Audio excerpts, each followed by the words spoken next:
welcome everybody to the Wisconsin Veterans Museum's July edition of Drink and Draw. We're happy everybody can come and join us tonight. We're going to get started here in just a second, but I just want to say a special thanks to the Wisconsin Veterans Museum Foundation for their continued support in all of our free programming. Even though the museum is now open and we're ready to have everybody come and visit us, we're still going to continue our virtual events such as Drink and Draw, Trivia Night, and our movie discussion nights, and our lunchtime historical conversations as well. This is a great platform for us. It's been just excellent during the whole lockdown and during the whole pandemic for us to use this. And so we're going to continue to do so as we move forward. We're still going to have live events, but the Wisconsin Veterans Museum Foundation has been just a fantastic supporter. And as well, a lot of our virtual programming is brought to us also by Generac Power System. They've been a fantastic sponsor and we're happy to have them aboard. So thank you to not only the foundation, but also to Generac Power Systems. Without any further ado, everybody's here to draw tonight. So I am going to turn everything over to Yvette. Yvette, the floor is all yours. What are we doing this evening? Oh, hi, Eric. Thank you. We are doing watercolor. So for those of you guys that don't know, July is World Watercolor Month. And we are featuring some of our artists from the museum on our Instagram and Facebook pages over the course of the next 4 weeks, celebrating watercolor. And I'm going to go through some basic techniques with you for watercolor using images from the Ray Stubbe collection. And midway, I'll give you Ray Stubbe's background and tell you why I picked these images. And also just a little disclosure at the beginning, watercolor is not exactly my medium of choice. I do enjoy using it. I like watercolor because of the quickness of how you can incorporate a lot of tone and depth of field without using a lot of effort. And you have to learn to let the watercolor do the work for you. And that's where I run into problems. So if you've ever experimented with watercolor and maybe mixed all your inks together or paints together and got a big muddy mess, welcome to my world. But I'm going to walk us through the basics and give you a little bit of an overview.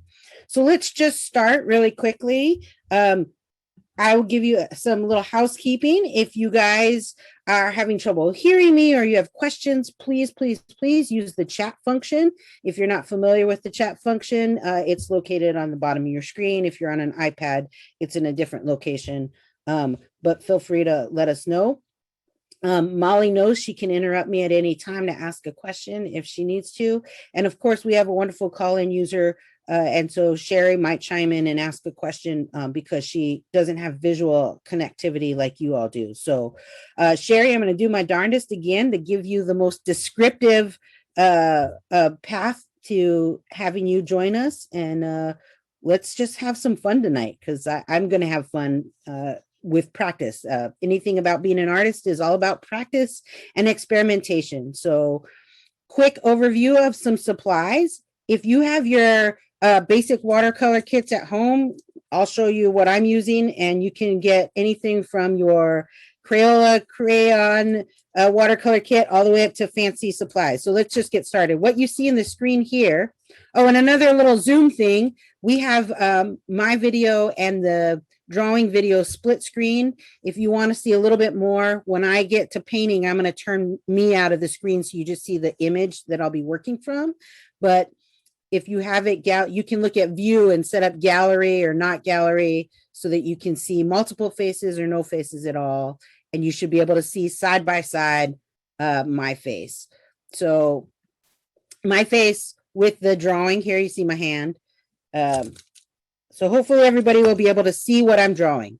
On the screen here, you'll see this is a drink and draw kit that we sell in our gift shop. It's a basic watercolor kit.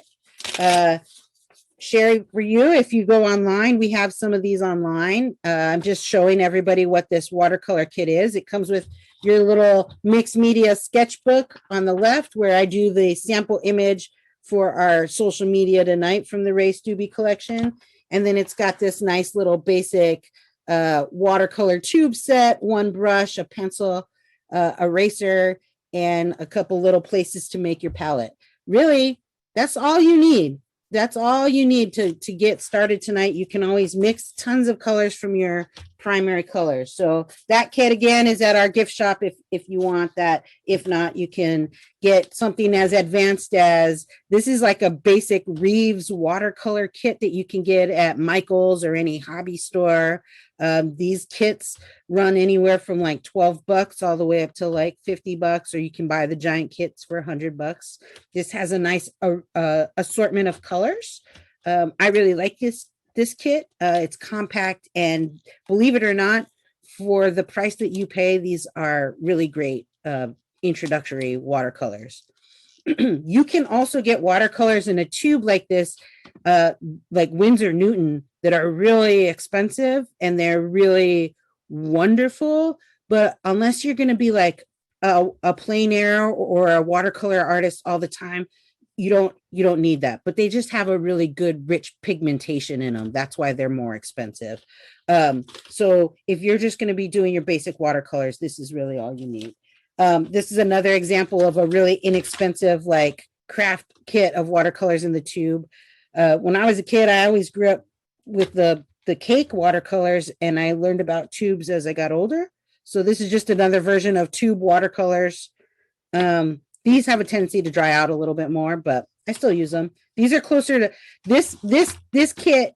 If you've ever used gouache, which is like a watercolor ink, this has that chalky, more thick, more opaque feeling like gouache, but these still function like watercolors. And then for tonight, the trick about watercolor also is you need good paper, right? Like you can't, and I'll show you why. I've got some copy paper here, and I'll paint on it. But the reason why, if you've ever got your copy paper wet, it buckles, right? So the reason why you want to use good watercolor paper is it's thicker. So this is a mixed media. You guys had Michelle Delacchio last month, a good friend of mine. I'm sorry to miss Drink and Draw last month, but I was in LA walking along the beach. So I'm glad that Michelle was there to give you that amazing sketchbook tutorial. But she did a lot with mixed media sketchbooks, right? So when you see mixed media, that means it's a heavier weight paper and it takes liquid mediums. So this watercolor, gouache, markers, it doesn't buckle that much. It's a little bit thicker. It's in poundage when you look at the poundage.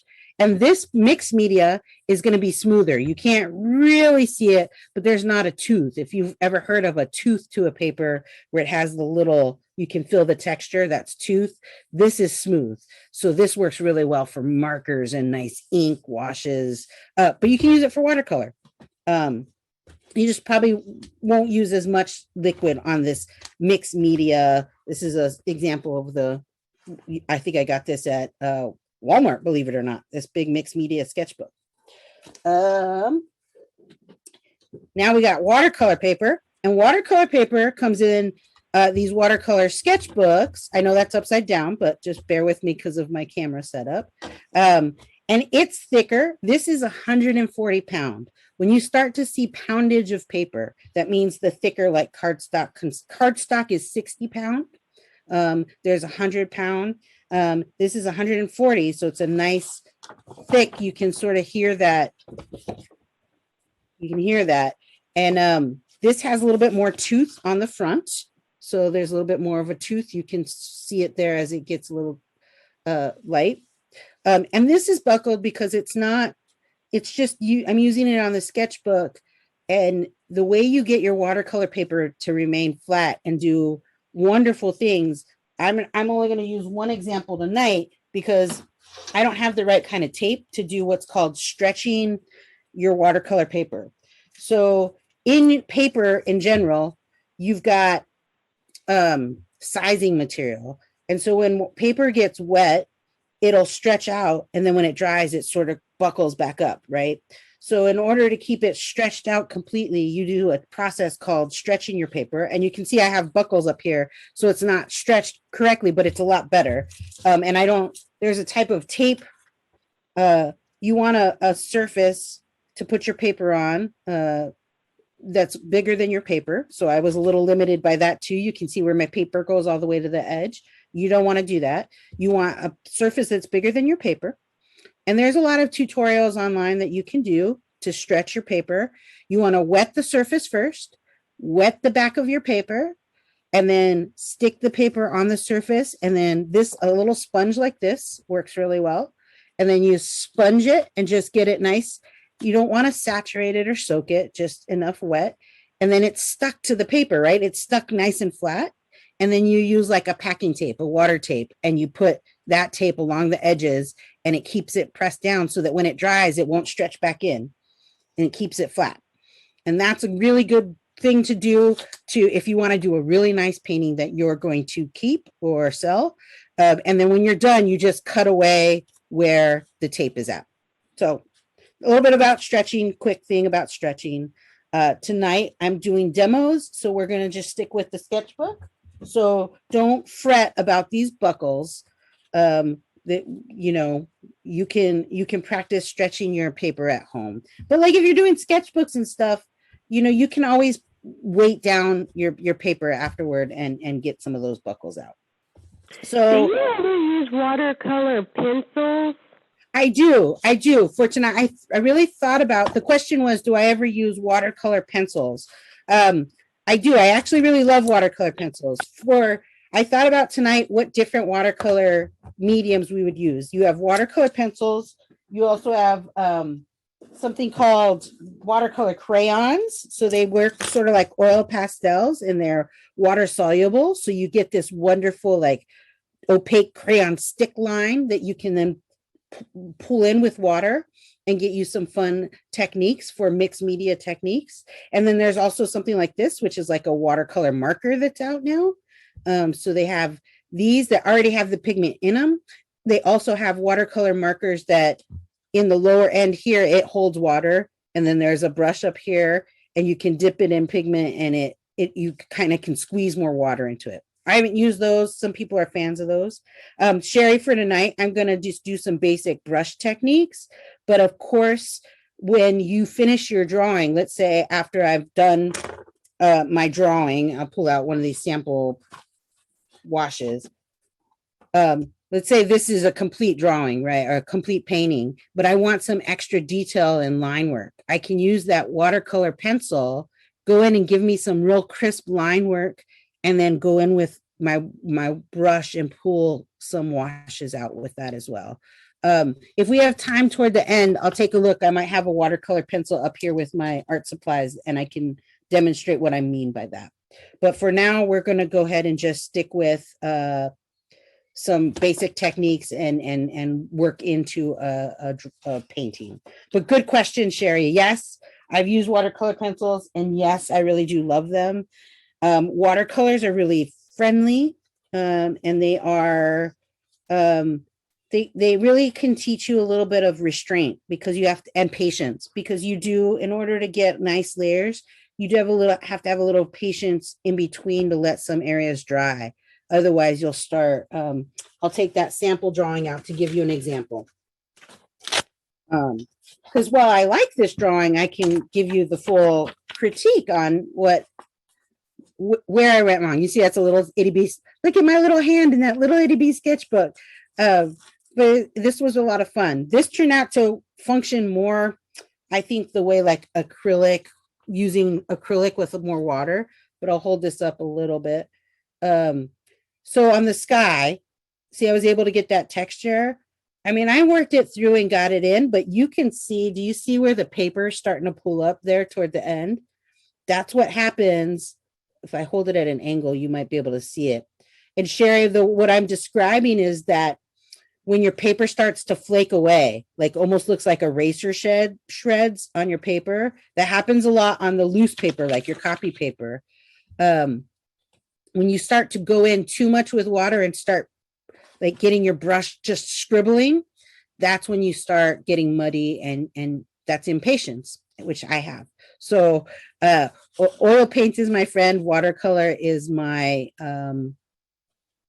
it tells me to calm down. So, right. So that's basically what we're going to do tonight. See how well I can restrain myself.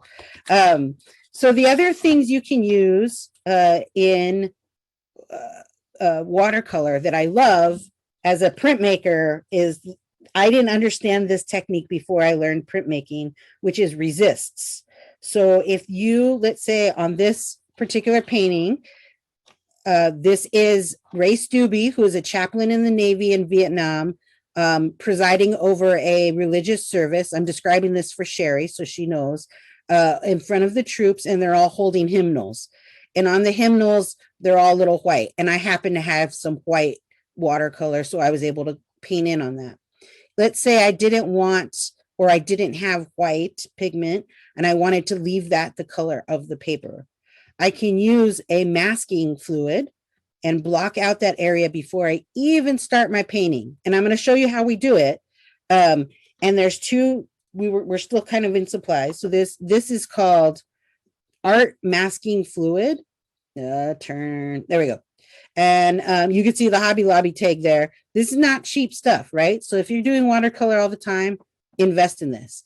I'm always looking for things that you can use around the house to try to maybe make do. In screen printing, we use corn syrup for a lot of things. Corn syrup won't work here, so don't use that. But I thought, what if we had a glue stick? Would that work the same way to block it out?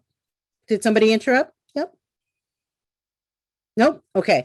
What about a glue stick? Would that work? And I did try it tonight, and I will show you the results of that here in a minute. But so you might want to have a glue stick around if you're going to want to mask out some stuff. So we have that. Now let's talk about your brushes. Couple brushes that you're going to need. You want a big brush that you can just add big water washes to get your paper wet, to get to add a lot of water at a time. This one is, see how thin it is and flat.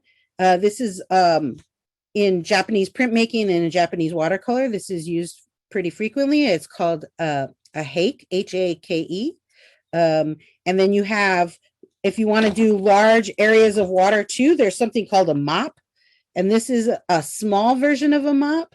The big versions that people use look like a blush brush. So like if you've ever applied brush in your makeup, that big, how it has that big round brush top, that's called a mop. And why? I mean, think about it, right? If you're mopping your floor, you're putting large areas of water down with the mop. So that's a good for laying down your initial water or big washes. This is another example of a stiff brush that you can do big washes with. The one thing you don't want, and unfortunately, it's the one type of brush that comes with those like Crayola watercolor kits, is a floppy brush. You see how floppy this is? When you put it, the test is when you put it in the water, if it sort of flops over and bends, it doesn't keep stiff, that's not going to do you any good in watercolor. So nice stiff brushes. These sort of Crayola floppy brushes aren't going to really do much for you. They don't hold their, you can see how it just doesn't really hold any form. But honestly, it's your painting, whatever you feel comfortable with. And I already showed you the little sponge that you could have to do a couple things to pull out. So a couple techniques to start with. I'm going to turn my screen off so you see the picture here. Let's see. There we go. Oh, there we go. Oh, you see me? You don't. It'll be just 1 second. Only minor technical difficulty. Sorry, guys. Give me 1 sec. You bet you just want me to remove the spotlight? No, because I have the picture that we're going to be working on. There we go. There we go. Okay. Can you guys see that picture? If you guys have a side-by-side version. Most important part is, can you see the watercolor sketchbook? Yes. Okay, cool. I'm looking at people's thumbs up. Excellent. All right, so I am going to get us a fresh sheet of watercolor paper. So the first thing we want to do is think about, you have a couple different ways. You can go wet on wet. or wet on dry. So what that means is we're going to take our, and if you guys have a paper towel or a towel around to help wipe your brushes, or if you spill your water, which you don't want to do. But so that brush I was talking about, where we're going to do big washes of water, I'm just going to I have personally, because I like to get a lot of pigment in my water washout, I have a clean water and I have a wash my brush out water. So that if I want to do another wash and keep it, I don't want to put any pigment, I just want water. I'm using my clean water bucket. So we got this nice new canvas here. So we're just going to get your brush wet with water, and real lightly, you're just going to put a light coat of water. You just want to glisten. You don't need to soak the page. You're just going to dip your brush, your flat, big wash brush, or your mop brush, whichever you prefer, and just add a little glisten to your watercolor paper and make it shiny. I actually probably put a little bit too much water on that. And then you're going to take, you just take your number 14 brush usually works, or this shape. Just look at this shape right here, right? Like it's what you would think of a paintbrush when you're drawing a picture of a paintbrush, right? Like it actually looks like that sort of artsy fartsy paintbrush. So we're going to get a little, I'm using tonight, so you guys know, I'm using like your basic watercolor kit, right? That's what I'm using. So I'm going to get some water, and I'm going to get me some blue, because we'll do, like, let's say we're going to do a blue sky wash, and I'm just getting some pigment up there, and I'll get some water. So this is wet on wet, right? So you don't need to load up with a lot of paint, just enough. You'll see your paper is wet. So now we're just going to go slowly over and drag it back and forth, and see how smooth that comes in. And this is where I say you got to let the paint do the job for you. You're just going back and forth. If you want to charge up with paint just a little bit more, you can, but you're just putting the paint slowly down, wet paint into the wet canvas, right? And see how soft and smooth that is, and it just blends together with itself. As you get better with this, if you wanted to do more color, you could, I'll show you another technique when we get to that, but we're going to let that dry for a minute. And I'm going to put my brush in the soaking water, and then I'm going to get, so I'm just going to flip this over so you can see on the bottom half of that paper, this is all dry, right? So I haven't, you can see here, if I hold it at an angle, the top part, I put that water on the page, so it's wet. And on the bottom part, it's dry here. So now we're going to do wet on dry. So we're going to just get our paintbrush and get this paintbrush out of the way. We're going to get our paintbrush, and we'll just get some more of that blue, right? And not a lot. You don't need a lot. And you're going to hold the brush a little different this time. You're just going to sort of, you see how my fingers are holding it just side to side. And if you don't get this down, no big deal. I'm just really just showing you ways in which you can do this. And then you're just going to go side to side. And I actually probably have a little bit more pigment on that. You want it dry so that you see how it's picking up that texture of the paper. It's not just all bleeding in. See how I got that texture up there? You can really start to see it. You're just scraping it across, and because it's dry, it's not just bleeding in, and you get some of these lovely textures on the side here. And that's how you can really start to form some textures. And I have a better example of, we look here, this is what it looks like dry. You see how we actually picked up the texture of that paper there.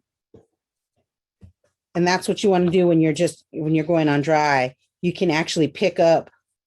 That's why you don't need a lot of watercolor, because you can start to really, really, really pick up the texture of the paper on there.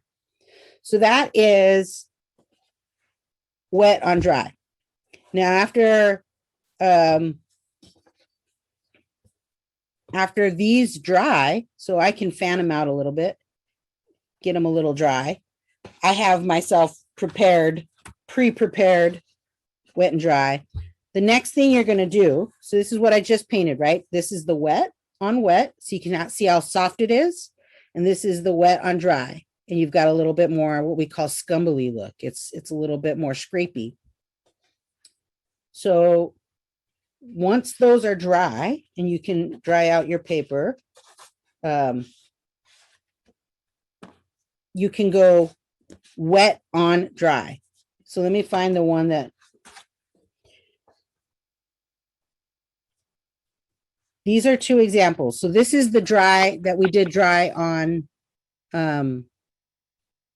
dry, right? So just the pigment straight onto the dry paper. We didn't pre-wash it.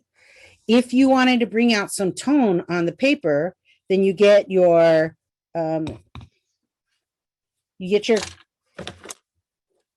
plain wash brush again. So Sherry, if you're listening, I'm on we just had the dry paper, and I did like the just added watercolor straight to the dry paper, and it had that like dry scrapey look. And now I'm grabbing my big wash paintbrush that has water on it, and you don't need a lot of water. So don't overfill your brush with water. It shouldn't be dripping down. And then I'm just going to lightly brush across that dry pigment and just go in one direction. Don't go back and forth. Just do a light coat over it. If you go back and forth, you're going to pull all that paint back up. So now do a light wash against that dry paint. And then you get your paintbrush again. And you don't need a lot of water on it. Like I said, you don't need a lot of water. Oh, my image is doing that funny thing again. Okay, you don't need a lot of water. So you just let's get a different color. I'm gonna get this little purple here and just load my brush up a little bit with a little bit of that purple. So again, not a lot. You're just gonna lightly go over on top. And this works only if you let that area dry that we just did. So I know I'm going a little quickly and I had stuff pre-prepared for you. But this is so that you can use these techniques in the future. And now you'll see, it's hard to see here. I'm going to lift it up. Can you see that little bit of purple tone now underneath? You can really get this wonderful, beautiful purple tone underneath. So that was wet on dry. So now we're going to go to one of the washes where we did. So we did wet on wet. Remember that soft look that we had, wet on wet? This is one I did a little bit earlier, and it's dry. So now I'm going to I'm not putting any wash on it. I've got dry paper again. So I'm going to get some pigment with some water. And again, don't put too much water, almost like we're doing what's a technique called dry brush. And then I'm going to hold my brush like this, you see my hand, and just go sort of sideways along and do that dry. And now you can see we've getting some of those nice, this is how you can start to develop. If you ever see those watercolors that have the wonderful striations in the skies, this is how they do it. You give yourself a little bit of patience. Don't try to get all your colors in at once, and slowly let your layers come in. And even if you want to get a little creative too, you can, I'll pull in a little, let's put in a little yellow. So this, you see I'm pulling in a little yellow here, a little ochre color. And then I'm just gonna dab that on paper towel a little bit so it dries it out. And then I'm gonna do a little dry of that yellow. So you can see I'm starting to just let that texture and let the watercolor do the work for you. So that's that's a way to really play with skies and sunsets and oceans. This is take your time with it, but this is one of those processes that can go really quickly. You can just sort of just lay down these washes really quickly to do your underpainting. So that was wet on wet, wet on dry, right? And then we went, we did the dry on the dried wash from the wet on wet. And then we did a little wet on the dry, right? So we took that dried one and did a nice tone underneath. So something I want to show you too, we talked about using resist, right? Like the glue or the frisket, the masking fluid. Another fun technique you can do is, I'm going to go back to my wash here. So I'm going to do another quick wash over this one. I'm going to add a little bit darker purple, and I'm going to do wet on wet again. So I'm going to add a little bit of water back to this. Again, just, you don't need to flood the paper because you can see I'm already buckling on my paper here, but, and then I'm going to do another quick color wash. See, it just bleeds right into there. And if you get really good at it, you can really play with it and learn how to let the water, we'll get there in a second. I'll show you how to do that on the hills. But so interesting little trick you can do if you have table salt, right? So you got a wet wash and then you throw the salt on it. Okay. So what the salt does is it starts to absorb some of that water. And you can start to see what's really doing. And I'm making a mess here because instead of bringing a salt shaker. So this is just regular table salt applied to a wash. And you got to let all that salt soak it up. So if you've ever dropped an egg on the floor, how do you clean up an egg when you drop it on the floor? An uncooked egg, and you have yolk and everything. You pour salt on it, and the salt absorbs all of that wet egg, and you just let it soak it up, and then you can wipe it up in all one pile. I was a cook in the Army, so many eggs were dropped on the floor. So we're going to let that salt dry. And what you do, this is a really fun technique to use if you're doing a night sky. And the reason is this salt starts to absorb the water, and then the paint sort of clings to all the salt granules. And then when it dries, you wipe the salt away, and you're left with little white flecks that look like the stars in the night sky. Or this one, I didn't use a lot of pigment, so you can't really tell. Let's see. But I'm going to wipe the salt away. Did it earlier. Can you see? Do you see it? I should have used a little bit darker pigment so you could see it. Do you see that little stippling polka dot pattern that almost is happening there? It's hard to tell on the video lens. You can get this wonderful, like, scaly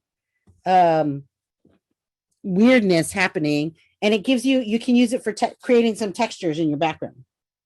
So salt, you can already see it starting to absorb here. It's just another fun technique to play with. And I'm sorry, I'm messing with my screen again.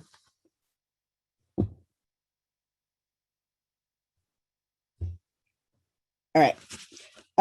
So basic techniques for watercolor. What we're going to do is I'm going to show you now, next step, we're going to do our wash for a sky. So if you see the image that we have of Ray Stubbe, it's one of the rolling hills of Vietnam.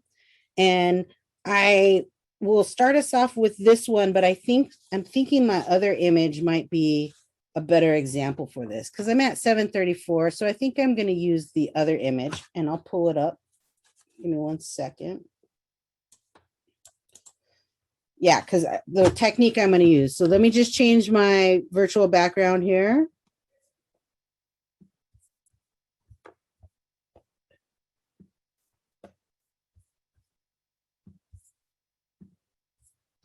All right, so I'm going to look at the scroll of the gallery. Can you all see that image? The Ray Stubbe image. Okay, great. So this is the Wisconsin Veterans Museum. The reason I started Drink and Draw was so that people would come into the galleries and observe the objects or uniforms or stories at a more in-depth level and learn a little bit about the Wisconsin veterans and the veteran experience and draw and really have that connection with what they were looking at. So virtually, I've picked from photographs within the collection that wouldn't normally maybe see the light of day. And I share a little bit about the stories with you all. So tonight I chose Ray Stubbe. Again, it's World Watercolor Month. And the reason why I chose Ray Stubbe is because of his Vietnam images. He has an incredible collection at the Wisconsin Veterans Museum. We're so grateful to have it. But he was a chaplain, like I said, in the United States Navy and served several tours in Vietnam and was specifically served at Quai Son and has started the, I'll just give you a quick overview. He started the Quai Son Veterans Association and became a leader in research on Quai Son. And there's a lot of wonderful is a hard word to say, but a lot of in-depth stories of the Vietnam experience in Quai Son in the Ray Stubbe collection. So if you get a chance, go to our website and look up his collection, his objects, and then read his oral history. Amazing work he did as a chaplain with those service members in the midst of battle. A lot of counseling he had to do and a lot of funerals he had to conduct while in the field. So there's nothing faith-based reason that I picked this collection, but I do think he has an incredible story, and the work that he did was pretty powerful. So the reason I chose these images is because of the vast landscape that Vietnam has to offer, and these hillside images give us a moment to use some techniques while learning a little bit about Ray Stubbe's story. So let's try a new technique, shall we? We've got the salt still drying away here in this. You see it's starting to create that sort of beachy haze. And if you use the right color combo, you can get some really fun effects with that. So experiment, play around with different things to get those types of techniques. And to start with Ray Stubbe, I think I'm going to use my, what did I do with it? My not really stretched canvas. Hang on, I set it down. Okay, so we've got the, watch, it doesn't fit. Okay, I'll just go with it.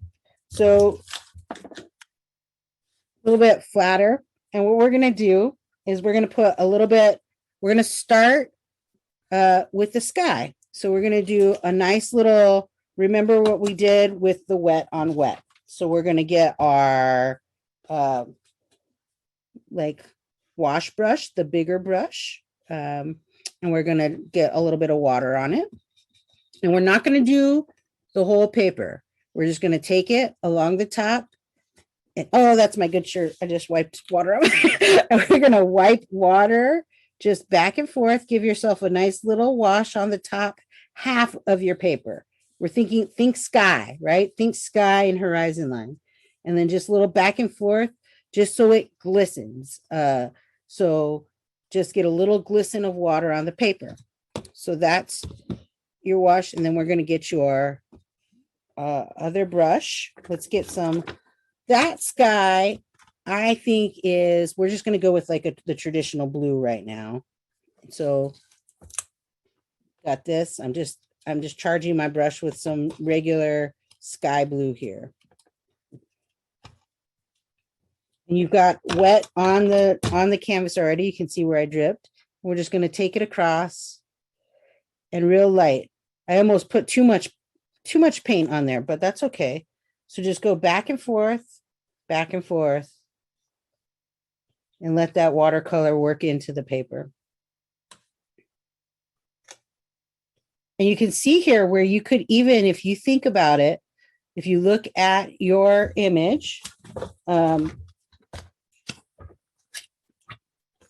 got a sort of rudimentary print here. But if you look at the image here, you can see where it gets a little darker, right? And then it's up in here. And right now we're just going to leave it as a wash. But if you really want to work and think about it, you could add a little darker color, like a little purple to your brush while it's still wet on wet, and add a little of that in here, right? Because you've already got it wet. Just give yourself some of that extra sky. And remember, this is your underpainting, so you don't want to, we're not trying to get details. We're just trying to give ourselves that implication of a sky. Just be gentle with it. Again, exercise in patience for Yvette. So we are wet on wet still, and I just added a little bit. I have some of this fun sort of teal. So I'm going to put that in the top corner up here just to give.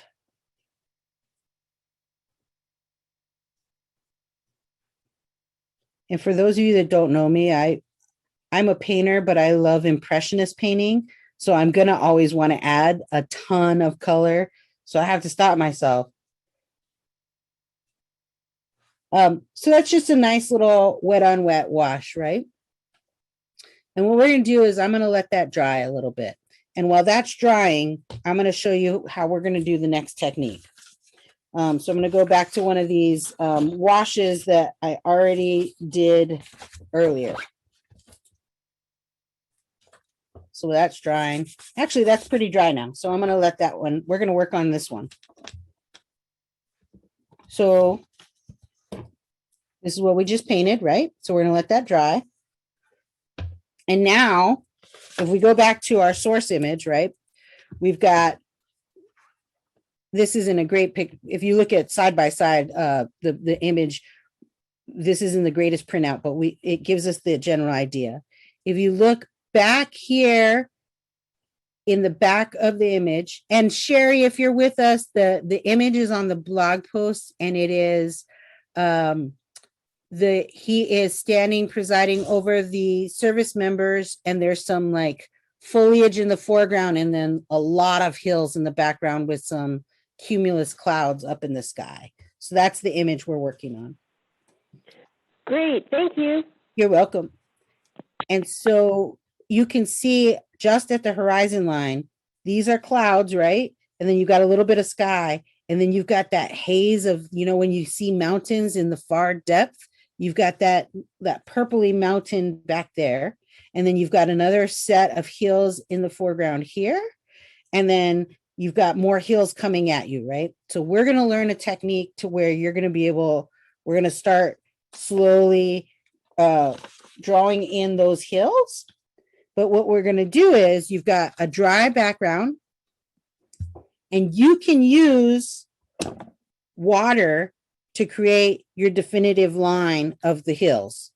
And because I'm looking at so many things right now, I'm going to probably wing it a little bit, and they may not be exactly in the placement of where those hills are.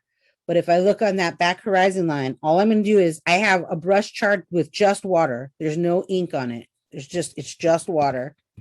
And I'm going to go into this dry sky range, and I'm going to paint where I see the hill line and add some water like that. So I'm just going to keep adding like a little bit of water along where those hills would be. So like a mountain range in the very far distance, right? So that was just water. Now that back to go far back is like a light blue purple. So I got a little bit of blue and a little bit of this purple just to give me that sort of like periwinkle almost that's in that background there, because it's in the distance. So where we just brushed with water, all you want to do is let the paint work for you. So we're just going to do this, start adding little dots of paint along that line where you did. And because it's dry on the opposite side of that, the water is only going to bleed into where you did the wet, and then just brush it away. Just brush it down, right? So tips into there. Let the paint work for you. I'm going to keep saying it. It's a drinking game. It's drink and draw. Every time I say that, feel free, have a drink of your beverage. But now as it dries, you see now we've created that nice crisp line on the top there. And it'll dry just like that. It'll give you a nice line. And when you're doing this, you're going to want to work light to dark. This seems a little counterintuitive. I'm sorry, dark to light, because we're now going to be adding layers on top of each other. So if you start with the lightest, you're not going to be able to keep it light because we're going to keep layering on top of this. So we're going to let that back mountain range dry. I'll go back onto let that dry for a second. And then what we're going to do is as that dries, we're going to keep that process going, right, of layering these mountains. For the sake of time tonight, I'm going to move a little bit further down in the drawing. Normally you'd let that dry and then start to do your lines up within that. But for the sake of time, I'm going to go ahead and move to the mountain range a little bit further down here, and then we can go back up in there when it's dry. So again, take my brush, and this is the brush just has water on it. So no paint, just water. I'm going to do, before I do this, I'll show you where I'm going to go next, since I now said I was going to do that.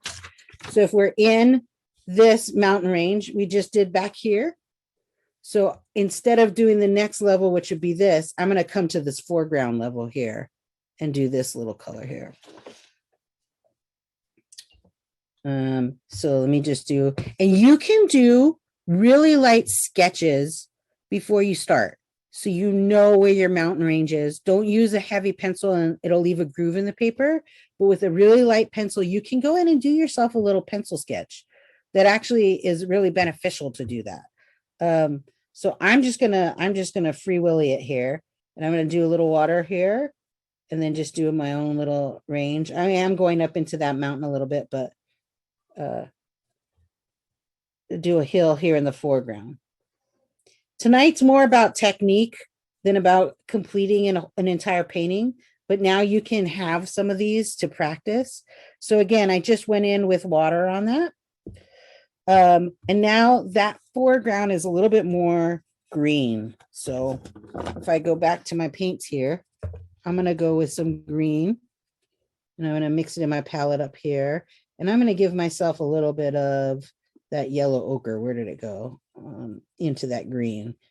And I might add a little bit of that blue.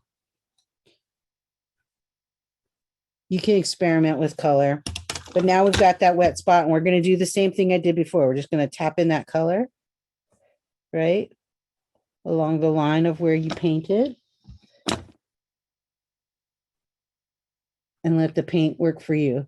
Let it just bleed into it. You see it start bleeding in, and then just do that and then brush it away. And that's why I say you want to go dark to light, because once you start doing that, you're going to start having colors go into each other. And if you want to keep it light, you're not going to be able to do that. That's the quickest way to muddy up your palette.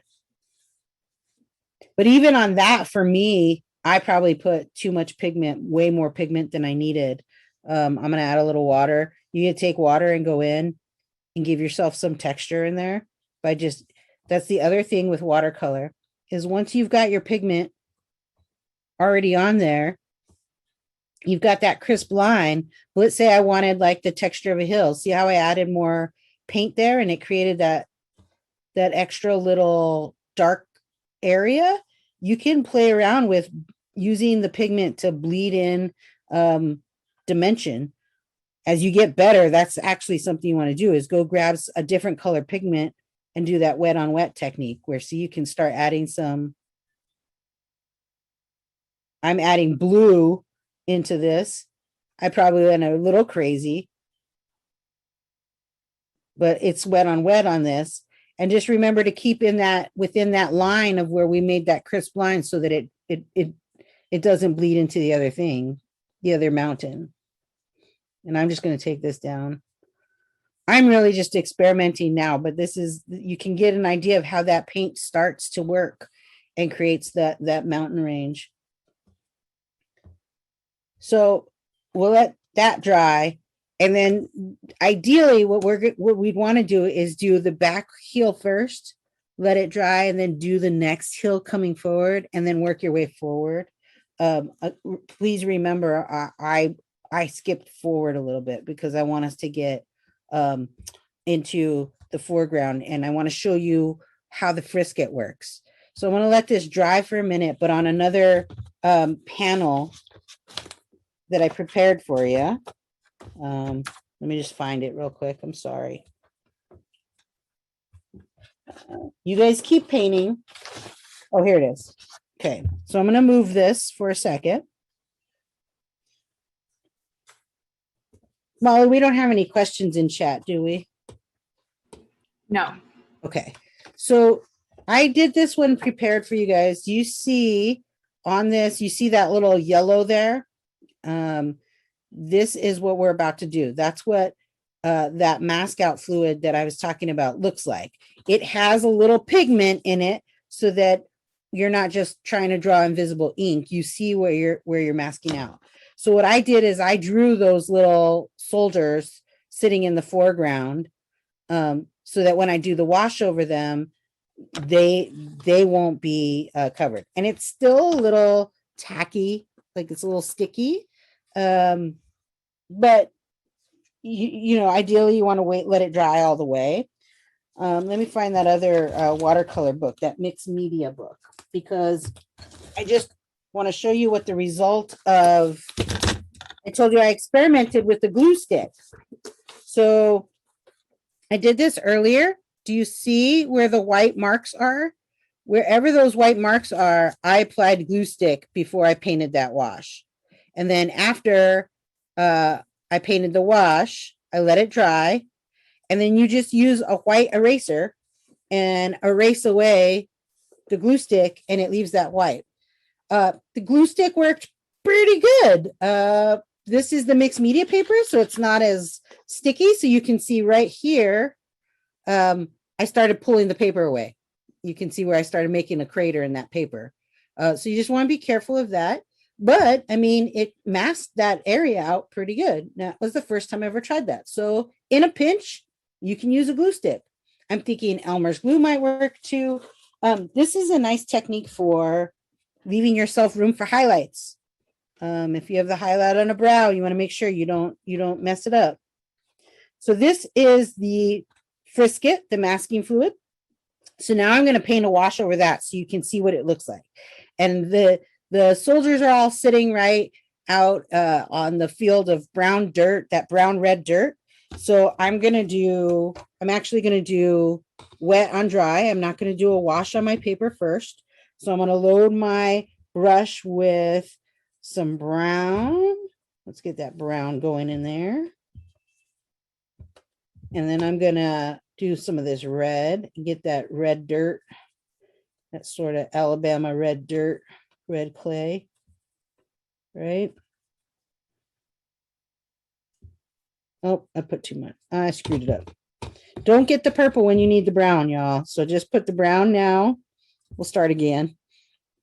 And then we get the orange. And if you keep a very tidy palette, I say good for you. You don't want to paint with me because my palette is always very messy. So watercolor artists need to keep a little bit cleaner palette. I'm all over the place. So we've got that red dirt clay. I've got a little bit of browns going on in there. I'm going to do that dry technique. So I'm going to just use my hand here and just go, I'm going to do across, right? So you can see already where I painted. This is like an invisible ink technique, right? The reveal is happening. So see where I painted all of that frisket of the soldiers. It's resisting the paint. See how it's sitting up on top there? That's what we want it to do. So doing this dry technique, and what I'm noticing is that it's too red. So I'm going to get some yellow and orange in there.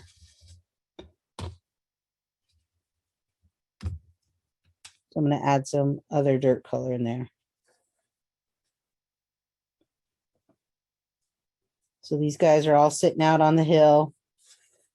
And I wanted to make sure I left them separated so that when I added the color in, I had a good area to work with.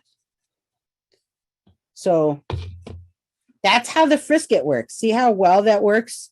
If you, it is lovely with patterns.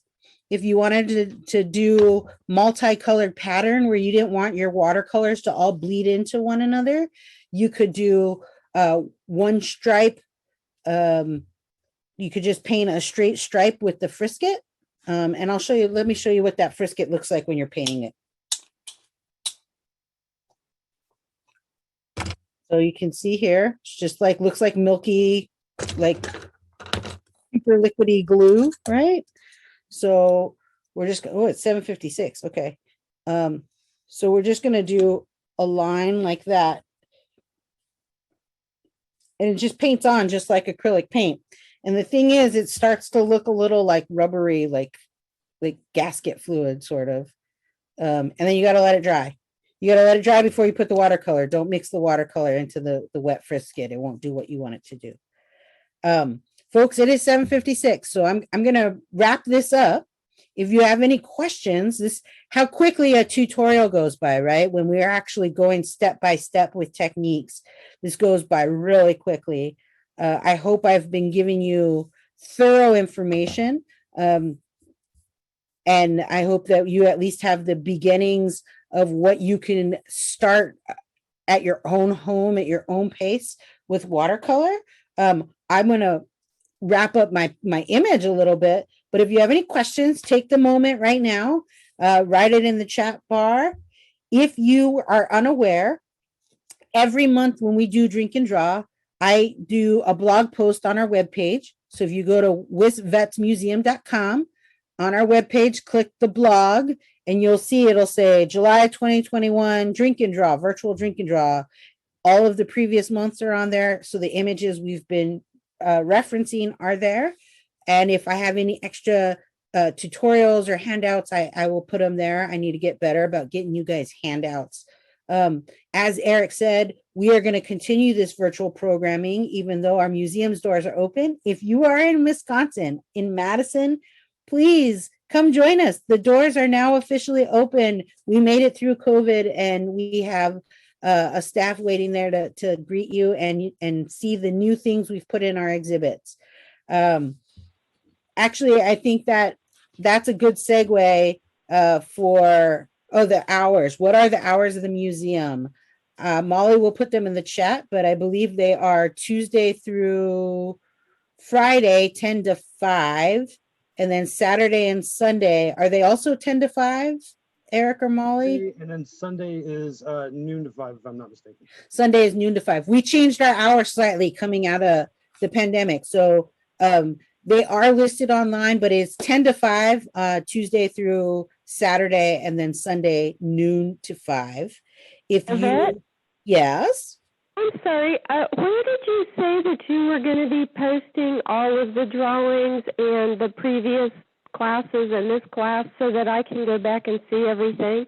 Yep. I'm sorry, where did you say that was going to be posted? So at our museum webpage, which is, we are the Wisconsin Veterans Museum. So it's www.wis, W-I-S, vets, V as in Victor, E-T-S, museum.com. And when you get to that web page, you click on the blog. So usually on the web page, it's up on the top right corner, or in there's different areas you can find where to click on blog posts.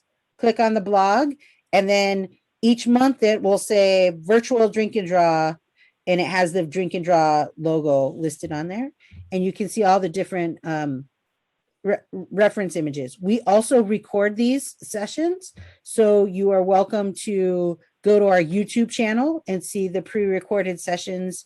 Sherry, I know that's important for you because then you can visually see what we have worked through tonight. And Michelle Delacchio, last month, y'all, if you were at Michelle's and you really enjoyed her pre-recorded presentation, the only thing on our YouTube channel is the question and answer section, because Michelle has her own art studio. I think it's Vet Art Studio. That link is on the blog post there. And so the pre-recorded video is on her Vet Art Studio. On our YouTube channel, it is the question and answer section of that video. And please visit Michelle. She's doing incredible. MB Delacchio is what she goes by in her artist name. But please visit her webpage. She's doing some incredible work based out of London right now. But she's a colleague of mine that I've worked with in the past. And then all of our other sessions like portraits and dazzle camo and upside down drawing, we've got all those for the last year are on our YouTube channel. Eric, I'm going to hand it over to you if you want to talk about the upcoming programs that we have. I'm going to keep painting while Eric tells you that, you guys. We definitely have all of our virtual programming that we've been doing ever since COVID hit. So we have virtual trivia coming up, as well as our movie discussions. Molly's got the link right there for upcoming events for the next 2 months. And we also have our in-person events going on now too. So on August 4th, we will be having Gary Francis Powers Jr. come in for a special lecture. So we'd like to see everybody there for that. And we have our mess nights are going to be back live and in person as well. So we're definitely glad we can have those doors open and just get back to working with the public and enjoying the job that we get to do. I want to thank everybody for coming out tonight. Glad you can make it, and hopefully we can see you again next month. Yvette, I don't know if you just wanted to stay on and keep going, or I'm going to try to. I'm going to wrap this painting up for just a little second, and then if people and finish the frisket. I'm not going to stay on for a long period of time, y'all. But if you, I don't know why I turned into Paula Deen tonight. I don't usually just like throw around y'all every 5 minutes, but if you want to stay on for just a few minutes longer, I'll show you the reveal of the frisket and show you how to take that off, because that you do want to see how that works, and then you can see I just added a mountain range. And Eric, to answer your question, I'll wrap this up in the next 5 to 6 minutes. No problem. It looked like a really fun class. And I could tell everybody out there was like really interested in what was going on. And so well done again, Yvette. Well done again. Thank you. So everybody, this is the mountains you saw. I just added another range. What I would do next is, this area is fairly dry. So I'm just going to go ahead and show you. I'm going to take that. This is one of those examples of, let's just use what's at our tools. You don't have to use the frisket for the soldiers. You can just go in and paint them, but I'm going to draw some of them just sitting there. Just quick figures. And I'm just gesture drawing these. I'm not trying to get any fancy details, but you can get a feel for how they're sitting by just capturing just a little bit of their body movement. But then go in and just paint some of this frisket on there. So when I do the next series of wash on the ground, just like we did a few seconds ago, these guys won't be painted over. And then that way, when I do go in to paint the soldiers, it won't be a muddy mess. So fairly quickly, you can see what I did. And then is this wet here? That's still a little wet, so I won't put any frisket up in there. But you guys get the idea there. All right. So you can't really see it, but we added that frisket down there. So that's what I would do, is I'd add that frisket, and then we'd start going and adding the texture and color of the sand before we went in and painted them. So we'll let that dry for a second.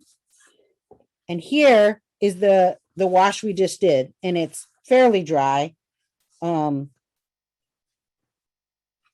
bear with me. It's the last time I did this, everybody, just for your knowledge. The last time I used the Frisket masking fluid and learned how to do this, I was in high school, and that was almost 30 years ago. So if this doesn't erase quite well, I will research it and tell you how to do it appropriately. And I promise you, if you know of anybody, or I may know some veteran artists or artists that are professional watercolor artists that would like to give a tutorial for drink and draw, we would be happy to hire them for their services. So make sure and email me. Molly will put my email in the chat. Sherry, you have our email, so you can always email me. But here's the Frisket here. So what I'm going to do is I'm just going to take this eraser, and it's working. Yay! You see how it's rubber? Like, do you see this is actual just a rubber coating? So it's like peeling a little balloon. Do you guys see that? How fun. So if you ever use the 3M adhesive strips, that's what it feels like, is when you pull the adhesive strip off your wall. But all you need is a little eraser. Go through, pick it up, and it just peels right off. Isn't that beautiful? Then you have that wonderful stencil so that you can, you basically peel it off. It works as a stencil. And now I'm free to just go in to these guys and paint at will. Whose will? So we're gonna go here, and it works as this wonderful, lovely stencil. And there are times where if I think ahead far enough, I will do something like that and be a much more disciplined artist. So that what happened, if I could show you, when I did the practice drawing for this event, I did not do that. So if you look, this looks pretty okay, right? But I mean, if you wanted to get some nice detail, you wouldn't be, this is an idea of like a quick drawing, right? Like this would be like a quick, I'm trying to do this live while they're all there. I don't have time to wait and figure out and add Frisket and let it dry. This is just a study drawing. But you get kind of, I got a kind of a muddy mess in there, right? Because I didn't set aside any stencil work, especially on the ammo boxes here. It became a muddy mess. It's okay to be critical with yourself. It's not okay to beat yourself up, but it's okay to take a step back and take a look at your work and see where you can have improvement, see where you need to change your ways a little bit. I joke about myself a lot. I joke about how terrible my palette is, but I really do love what I do. And I've practiced my whole life on how to make art. And so I might be critical on myself, but I'm not mad at me. Right. So don't be mad. Just try it again. It's only art supplies and art. And, you know, don't throw things away. If this isn't the way you wanted it to turn out, save it, paint something else on top of it, cut it out, make it into a card, do something else with it. It doesn't have to be perfection. So that's next steps for these. I'll see if I finish this drawing and can publish it online. Our Frisket's still drying here. But there's lots of wonderful things you can do. You can go back in with that. Now we have this is dry, right?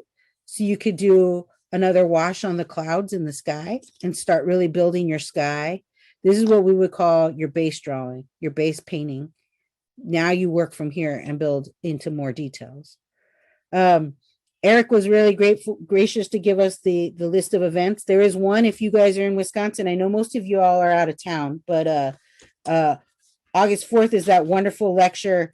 And then August 5th, we have one of our first live music events in a long time. So we're going to have a live concert outside the museum, followed by a panel discussion with Jason Moon and Warrior Songs, who wrote a ton of new songs based off of interviews with Vietnam veterans. And then singer-songwriters from across the country wrote an album based off of those interviews. So the launch, this is a pre-release event, and we'll be having a live concert outside with Jason Moon. So that should be a lot of fun. We have a busy week that week, and it's weird. We went from not being in person to having a lot of people on site. You guys, thank you so much for coming. I can't wait to see you all in person again. Like Eric said, we're going to keep Drink and Draw virtual. So don't you worry. If you're not in Madison, I'll be here continuing this. We're going to get some more veteran guest artists. Amber Hoy, I promise. I keep promising she's going to come. She's getting married. So we're going to, actually it's Amber Zora. Excuse me. It's Amber Zora.